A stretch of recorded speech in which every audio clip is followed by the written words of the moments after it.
Homilador ayollar uchun eng foydali tavsiya. Homiladorlik vaqtida to'g'ri yotish, uxlash juda ham muhim.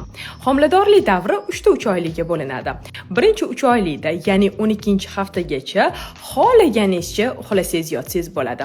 Ikkinchi 3 oylikka kelib bo'lsa, xohlaganingizcha yotsangiz uxlasangiz bo'ladi. Faqatgina qorin bilan yotish umuman tavsiya etilmaydi.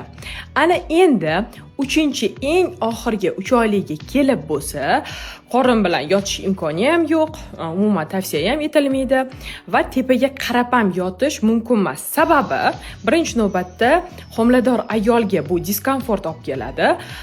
Havo yetishmasligiga va homilaga ham yaxshi kislorod yetib bormasligiga, dimiqishga, gipoksiyaga olib keladi. Shu sababdan 3 oylikka kelib o'ng tarafga, yana ham iloji bo'lsa chap tarafga yostiq bilan birga oyoqlarni yig'ib turib uxlash, yotish tavsiya etiladi va o'rindan turayotganda ham iloji boricha o'ng tarafga qarab, sekin astalik bilan turish tavsiya etiladi.